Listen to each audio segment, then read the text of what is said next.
Gold just hit $4,409 an ounce, and the mining companies are quietly doing something that should terrify anyone who thinks this rally is almost over.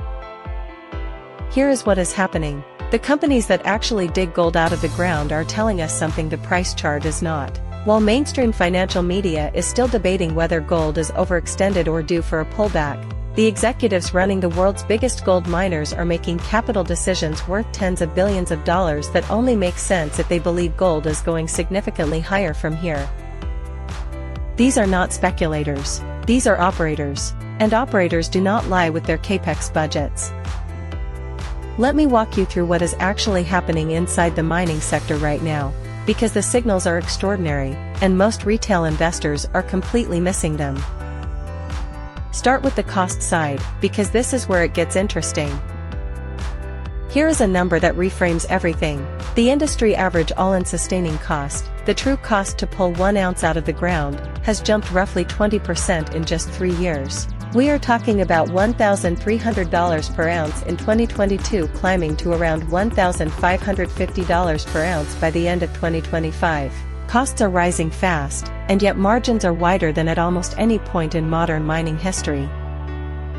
So at today's spot price of $4,409 per ounce, the average major miner is generating a margin of somewhere between $2,800 and $2,900 per ounce. That is not a margin, that is a money printer. And when margins look like that, companies do not sit still, they go shopping. Which brings us to the merger and acquisition wave that is already underway. Gold M&A in the first half of 2026 hit levels not seen since the supercycle peak of 2011. We saw Agnico Eagle quietly expand its footprint in the Abitibi region of Quebec, one of the richest gold belts on Earth. We saw mid-tier producers get absorbed at premiums of 25% to 40% above their market price because the majors understand that buying proven ounces in the ground is cheaper and faster than discovering them yourself. Think about that for a second. When a CEO is willing to pay a 35% premium to acquire a competitor's reserves, they are telling you their base case for the gold price is substantially higher than where we are today. You do not overpay for something you think is about to get cheap. Now let's talk about new mine development, because this is where the story gets even more telling. The average timeline from discovery to first production for a new gold mine is 10 to 17 years. That is not a typo. 10 to 17 years of permitting, environmental review, infrastructure build-out, before you pull a single commercial ounce. So when Newmont committed to a $1.70 billion capital expenditure on a new development project in late 2025, and when Barrick fast-tracked permitting processes on projects in Pakistan and the Dominican Republic, those decisions were not made on the basis of where gold is today. Those decisions were made on the basis of where gold will be in 2033 or 2035.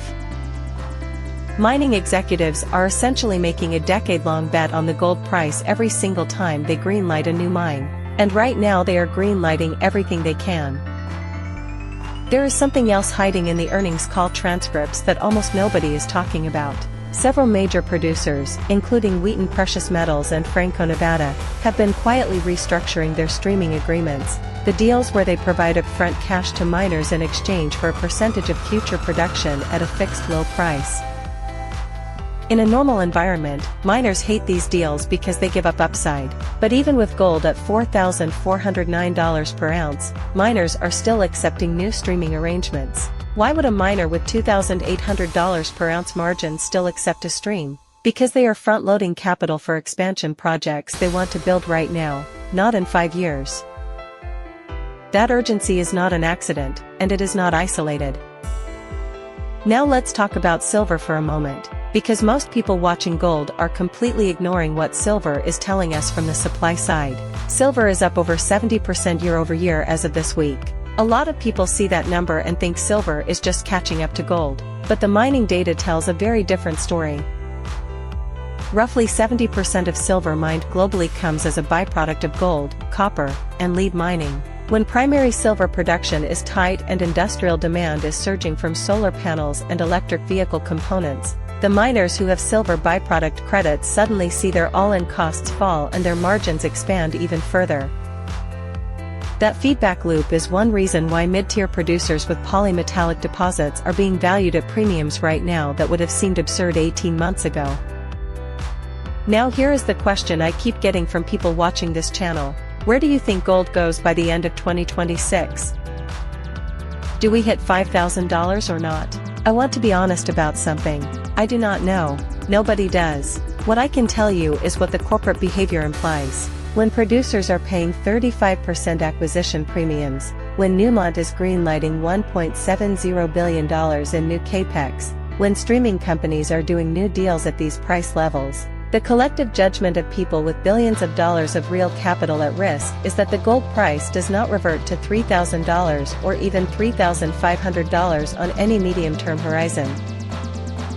That does not mean $5,000 is guaranteed by December, but it does mean the floor is being priced much higher than most retail investors realize. That is the read I take from the mining sector.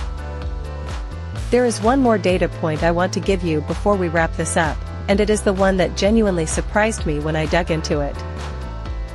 Corporate treasury gold holdings, meaning non-mining companies holding gold as a reserve asset, have grown by approximately 340% over the last 4 years globally. We are not just talking about central banks anymore. We are talking about publicly listed corporations adding gold to their balance sheets the way they used to add short-term treasuries. This is a structural demand shift, and it has almost nothing to do with inflation hedging in the traditional sense. It is about counterparty risk, meaning the worry that the asset on the other side of a financial contract might not be there when you need it. When corporations start thinking that way, it tells you something profound about confidence in the broader financial system. PPI data drops tomorrow, and gold is already up nearly 10% month-over-month heading into that print. If PPI comes in hot, you will likely see rate cut expectations get repriced in a way that is historically very favorable for gold. If it comes in soft, the market may interpret it as confirmation that the Fed has room to ease, which is also historically favorable for gold. The miners seem to have already priced in the scenario where neither outcome derails the structural bull market. That is the most important signal of all. The question is not whether gold goes up. The question is whether you understand why the companies who know this business best are behaving with the urgency they are right now. These are not people who panic buy at tops. These are geological engineers, capital allocators, and project financiers who model scenarios over 20-year mine lives. When they act like this, you pay attention. If you want to keep following the data the mainstream misses, subscribe to this channel because every week we dig into the numbers behind the headlines, production costs, central bank flows, macro policy shifts, and what it all means for where hard assets are headed. Most channels will give you a price target. This channel gives you the structural evidence so you can form your own view, and that is a far more durable edge to have. One last thing before you go. I am a student of this data, not a financial advisor, and everything I share here is my own research and perspective. The stakes are real, so treat it accordingly. Do your own digging, talk to people qualified to advise you, and make decisions that fit your own situation and risk tolerance. Nobody on YouTube, including me, should be the sole basis for moving your money. Stay sharp, stay skeptical, and I will see you in the next one.